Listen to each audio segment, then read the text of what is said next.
It's Divas That Care Radio. Stories, strategies, and ideas to inspire positive change. Welcome to Divas That Care, a network of women committed to making our world a better place for everyone.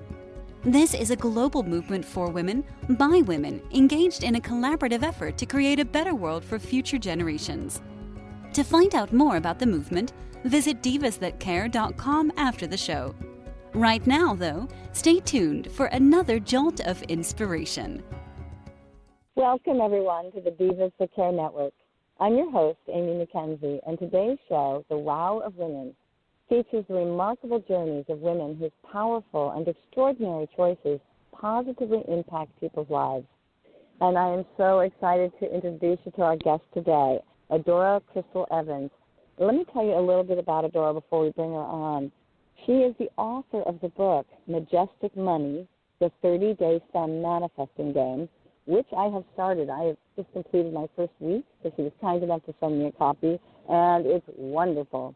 Adora has literally led hundreds of thousands of people throughout the world with her expert teaching on business, femme manifesting, and spiritual living, all while adding more fun so they can live their own sacred expression. She's a seasoned entrepreneur. Adora has an incredible story from, being in a boarded-up home with no electricity at 18 years old to working with celebrities on red carpets. She has taken the full, extreme right turn to the living her passion. I'm so excited to have you on. And she's regularly called upon, for her expertise in manifesting, connecting, and, empowering women in spirituality. So, Adora, thank you so much for taking the time. This show is all about inspiring one another, and you are just on target with what you're up to. Welcome to the show. Thank you so much for having me, and I love what you're up to, working with women, empowering them in their business and their lives. It's so awesome. So thank you. Oh, it's my pleasure, really. I definitely benefit tremendously. For instance, like starting your book, that was very gracious of you. And I know we have plenty to talk about, but I want to make sure that the listeners who might want to pick up a copy can find out how. And I really do recommend it. It's a 30-day program. I'm on day 7, and I'm just loving it. And I've done a lot of different things over my life, but you're so authentic in your writing and so transparent that it really resonates with me. So let listeners know how they can get the book, first of all. Well, I'm thrilled that you're reading it and you're on day 7. Thank you. And speaking of authenticity, my 9-year-old may bust in despite all of my bargaining ahead of time, and that's just where we are. So you can go to Amazon.com and search Majestic Money in books. You'll see a red cover with a gold crown and my name, and I found that's the easiest because there are different links for depending on what country you're in. And thank you for sharing that. Yes, absolutely. And I noticed you've made it incredibly generously affordable. You clearly are committed to making a difference for people, and you put people first. So I just want people to know this is incredibly affordable, and I just love that you made that choice.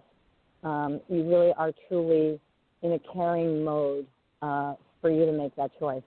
And I know that you have other, obviously, income streams that you can depend on. But what first inspired the book itself?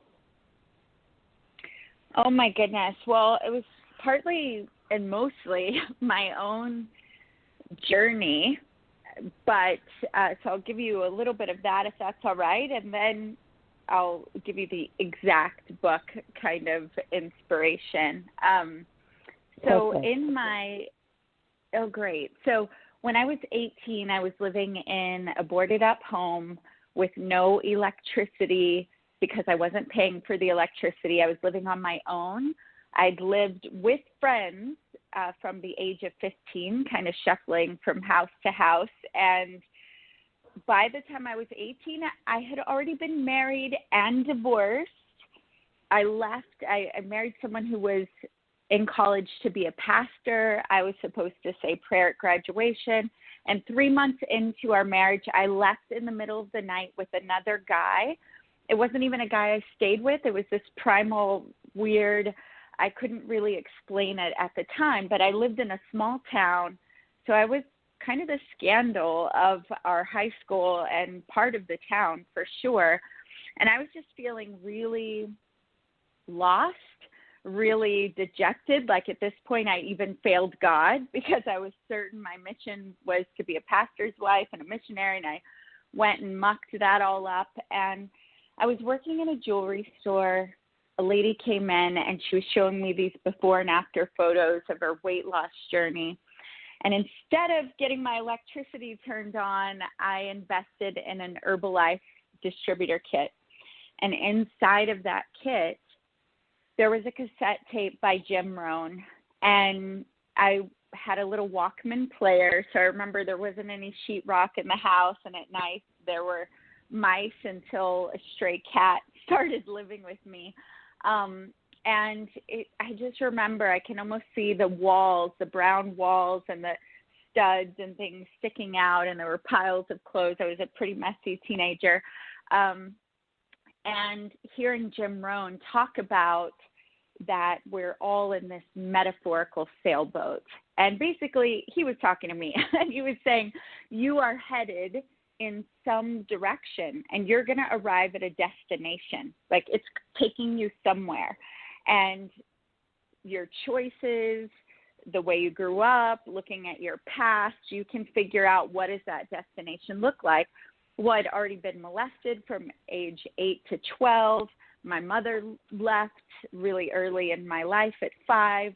And so I was thinking, this is not looking good at all. And then he said, well, the good news is you can set your sail in a brand new direction. And it may take you longer to get there, but as long as you keep heading toward that direction, you will eventually arrive at this destination. And it still gives me chills. I can't tell you how many times I told that story, but something in me went, oh my gosh, there's hope for me in that moment. And then he said, the way that you set your sail in a new direction and start heading there is you've got to get mentors. And I thought, oh no, who's going to mentor me? And then he said, the good news is the library is full of people that have taken their life's wisdom and they've put it into a book. So you can go to the library and get these books for free. And I was just like, oh my goodness. And I read 75 books that year. I listened to, I can't tell you how many audiobooks. And I remember there were times when I thought, actually, I don't think I'll ever get there. And I remember Jim saying, look, if you believe in me, but you don't believe in yourself, then believe in my belief in you because I know what I'm talking about. I'm paraphrasing, but I held on to that. And within, 7, 8 months, I had my first check. It was roughly right under $8,000. It was one and only, but it showed me what was possible. You know, among all the other things I was learning, like I would read a book and get out of debt. I would read a book and know how to communicate better. I read a book to learn the things I was applying about network marketing. And so I got really, really addicted to learning. Life kind of was on an upswing from there. But I just remember thinking, if I could ever be a part of this industry and reach into someone else's heart and give them a lift like this, if I could ever do anything worthy of being in a book, like this, that would be so amazing. And it became my dream. So that, you asked like the inspiration of the book. There's the book specifically inspiration, but that is the moment that it was birthed that like I had to be a part of the self-development industry one day, or at least I wanted to, That's incredible. I love Jim Rohn too. What a special human being he was. And you definitely emanate that level of caring in your work. I'm just here to tell you. It's there. It comes through the printed page. Yeah, it's really lovely. That just gives touches me. And you've had one heck of a journey, I have to say. There are, I think listeners thinking to themselves, perhaps, wow, I thought I had it rough. And I think it's really helpful I really appreciate how transparent you are with us, because it's, it's one thing when someone says, how you doing? Oh, well, I'm great. No one's going to open up to that and say they're not great in the face of that. It doesn't create a safe space. And I think through your transparency, you really do. You create a safe space, and that's lovely. What would you say for you, is the cause that's nearest and dearest to you? I mean, I think it's kind of evident in what you're saying, but just to kind of focus in a little more deeply on that. Yeah. What difference are you committed to making? Yeah, well, and I'd love to say something to that transparency and creating a safe space. It's something that I still try to do because, I shared that story of inception of my elevation, but it wasn't too long after that I got married again, divorced again. I ended up becoming a stripper in a topless club in Dallas. I hit some really low moments again. And though I didn't really drink there and participate in any of that stuff, it reinforced some of the things that I'd made up about myself and my life through the molestation and things where I stopped trusting my body. And in fact, I went into a real hate relationship with my body and my own intuition. And, and then I went up again. I ended up reading Think and Grow Rich and manifesting a job as a producer on the Discovery Channel, where I got to interview CEOs of 10 million plus companies and invite them to pay to be featured on Summerall Success Stories with Pat Summerall, or Champions of Industry, sorry. And, so it was a bit of a roller coaster. And I think often we think success is just going to be like, we hear the rags to riches stories. And, I've had my own version of rich living. What is rich for me, living in other countries, working with celebrities, working on the movie The Secret. Now, even what I'm doing right now as an author is my version of rich living, right? But often you just hear that beginning and then ta-da, the ending with a few bumps in the road. But the reality of it is that if you're growing and learning, there are going to be lots of times that it feels like the floor is not, or, the wind is knocked out of your sails, or you make some kind of mistake, or you face your ease with it, or your ability to flex and flow, you start to get a muscle with it, kind of like I would imagine my daughter's in jiu-jitsu, after she doesn't mind getting knocked down or not winning, because she just really loves the jiu-jitsu, and so she keeps going into it. But I think especially in my younger years, one of the reasons it took me so long to write this book is I just kept thinking there would be this moment when I would arrive and that the book would just hit me, and I would just, ta-da, she's here, this woman who's ready to tell the world, what is what. And, it never happened. I remember getting to past 20 years along the journey and going, Adora, you've listened to 4 hours a day or more of self-development on average. You've paid for multiple certifications. You've had multiple life experiences. When are you going to say permission granted? Like, when are you going to say, all right, you're enough. I think you're ready, And that was one big moving moment. Another big moving moment was I was watching Louise Hay. Do you know Louise Hay? I certainly do. She was an absolute groundbreaker in her work. Yes, and I was watching her in her 80s, sitting with Nick Ortner. You could find it on YouTube, and she's doing an EFT tapping session with him. And he says, what are you working on? And she goes, I'm having a tension headache. It's starting at the back of my head, right at the base where my dad used to stick his thumb and shove my head underwater. And she goes, I guess it's still got some kind of trigger, and it's causing a headache. And, after all of her work with Heal Your Body, Heal Your Life, and then all of the authors and the millions of people she's impacted and empowered other authors to impact, Nick said it in the most loving way. He was obvious that he wasn't judging her, but he said, what I think people would be surprised that you, the body love expert, that you're, struggling with this. And she goes, yeah, I've worked a lot on it and moved a lot of beliefs, but this one's still here and I'm ready to give it another go, And I thought, wow. oh my gosh, she's a masterpiece, a very obvious masterpiece that has helped me in so many, and she's a work in progress.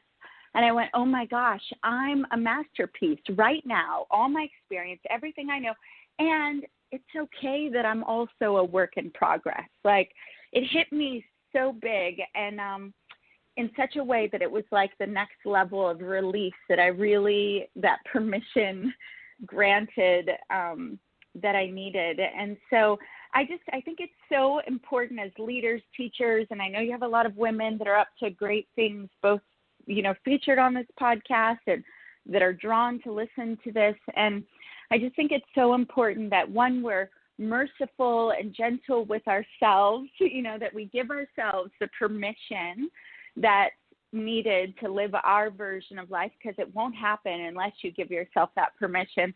And then, two, to when you have the limelight and you have the microphone, just to remember to, everyone does their own version of how they show up. But for me, it's so important to remember to pull back the curtain every now and then and go, hey, it's not like it's perfect here. And everyone says that in a cliche way, no one's perfect, but I just think it's so important, and that people can step in faster when they see hey, no, I'm right there with you. It's just, maybe I've got more practice and I've tipped the scale and I've got this area going with more flow, but it doesn't mean it's done.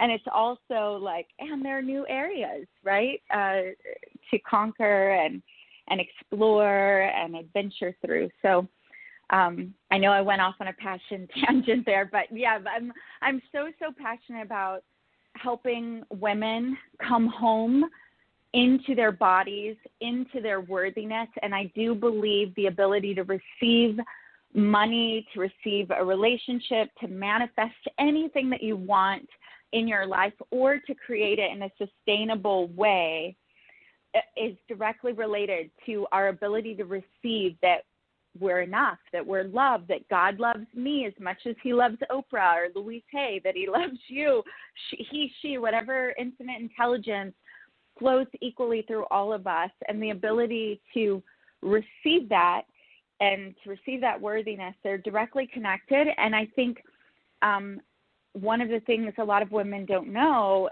in this whole, Me Too movement and things that the media has, depending on your age, the journey you've gone through about the body.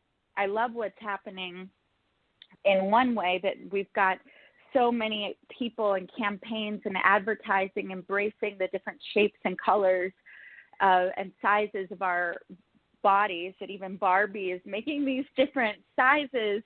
But at the same time, there's still something going on when, they're butt implants and we're filling our lips full. And I go for all the beauty treatments. I'm not all of them. I don't have butt implants, but I work real hard to try to get my booty nice and round and solid. So I get it.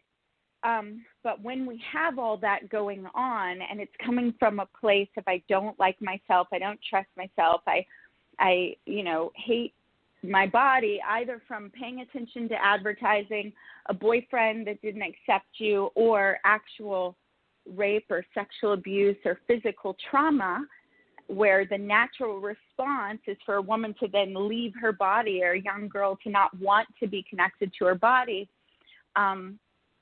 When you're not aligned with that, that is another form of not being connected and congruent with your worthiness, your sacredness, and your femme manifesting abilities. Because the body, even though we're spiritual and we're in our brains and we're imagining, and people like to say you're not your body. Yeah, we're not our body, but we as spirits, this is a theory, but I believe it, signed up to play this physical game in which your body is your property.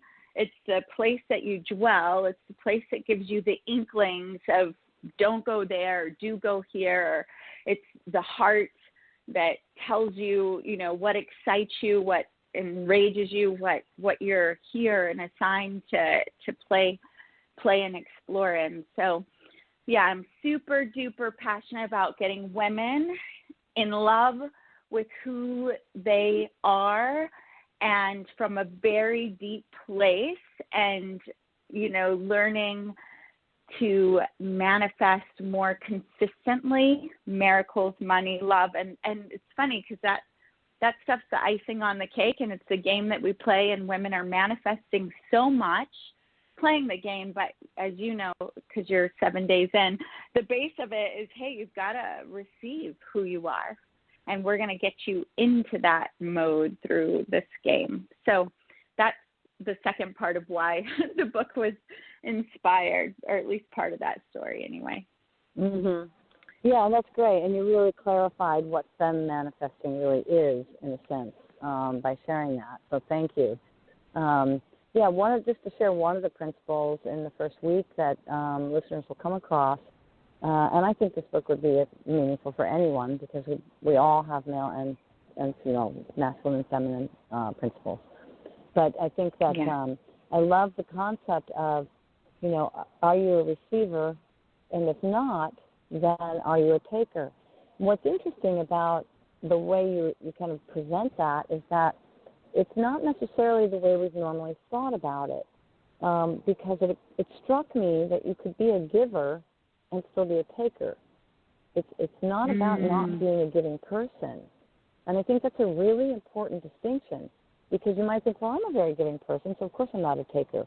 But what you're really meaning isn't someone who's literally taking things from someone. It's that it's the opposite of being open to receiving, by taking in the negative, taking the negative self-talk to heart, taking in things that really aren't serving you, is the opposite of receiving what's positive, receiving what you get when you're in gratitude. And I thought it was a very interesting and unusual perspective that I found really interesting to look at, because that had never occurred to me, that you could be a giver and a taker all in the same time based on that perspective.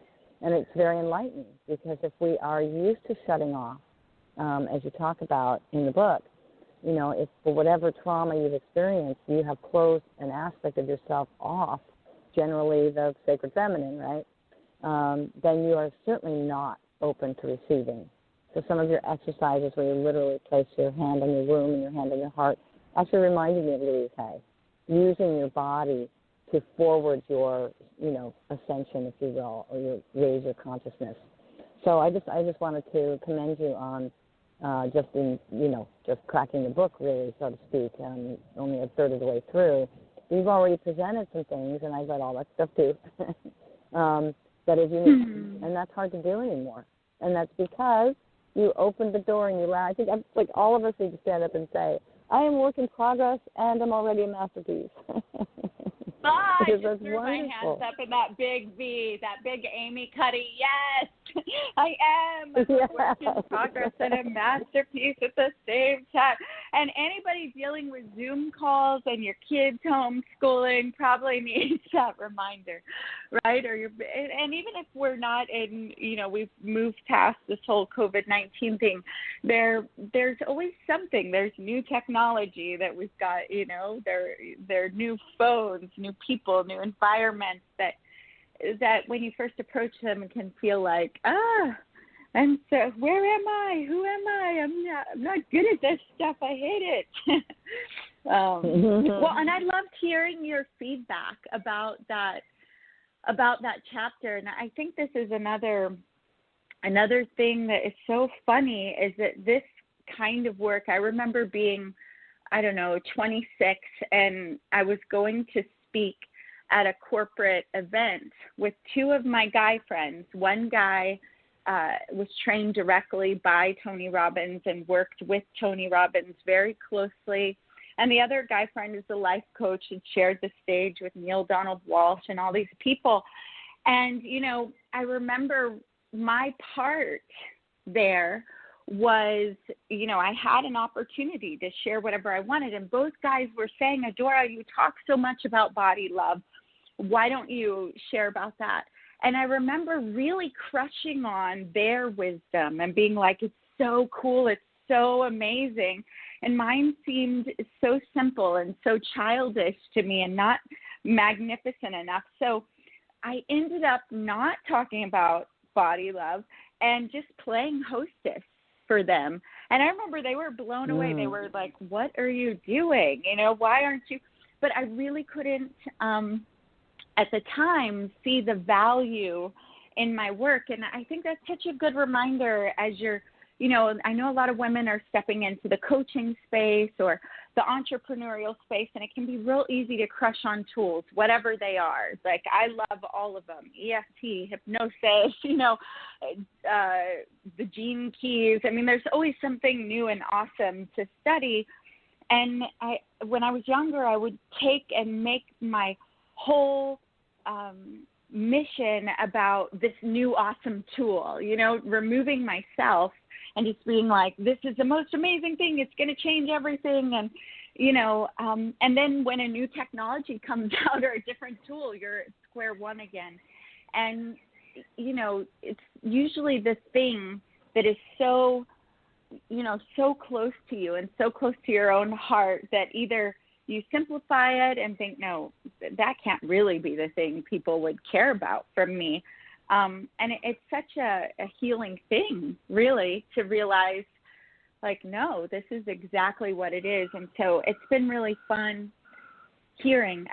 You're the first person that gave me the feedback on that particular chapter, and the book's only been out a couple of weeks, but it's really fun seeing, what I've just racked my brain with over the years, and seems so, some of it seems simple, but that it's received in a way as a new thought or an original idea. Absolutely. Yeah, no, it's really terrific work. And I think we could talk for hours. There's so much I still want to ask you, and I realize we've almost come to the bottom of the hour here. But I want to just give you, we got a couple minutes left. What's next? Sure. What do you've accomplished so much, especially given, where you started from, and I so appreciate your letting us in on the roller coaster ride of this. But it seems like you're pretty much on the upswing now. What do you have in store for yourself next? Oh, thank you. Right now I'm so dedicated to just getting this book in as many hands as I can. Someone who read the book started a book club, and she used my book as not only her book club, but a 30-day challenge inside of her own Facebook group where she has paid and free clients, and she used it as a way to engage them and get transformation. And that has been so amazing that I'm really running with that idea of how many women, for the price of that book, there are always entrepreneurs looking for ways to create engagement inside of their groups and really grow and make a difference. And so I'm really going to run with that and see how far I can take it. I've got a couple of other books coming out in this series, the workbook, and then you'll see at the end of the chapter we go over the Queen Manifesto, which is the way I write out my character in life, and then I use it in like co-creating or creating my reality daily. So I'm going to do a whole book on that, and I've got a project coming up with the Napoleon Hill Foundation.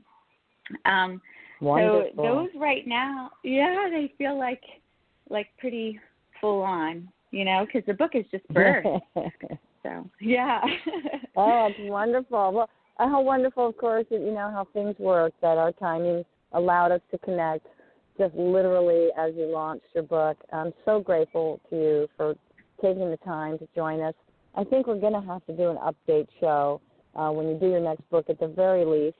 I definitely encourage people to read it for themselves. If not, take advantage of that great idea to share it out there in the world through your Facebook group or book club or however it is you connect with people, because it's really straightforward and practical and has some some really unique angles, I think, that'll really help people. Dora, thank you so much for taking the time to be with us today. Amy, thank you. Just open my heart and just getting to connect with you and the women who will hear this. And again, I think what you're up to is amazing, and I look forward to being with you again. Wonderful. Well, thank you. In closing, I really want to thank Dora Crystal Evans. What a remarkable guest. All of our listeners, our producer, the founder of the Divas That Care Network, Candace Gish.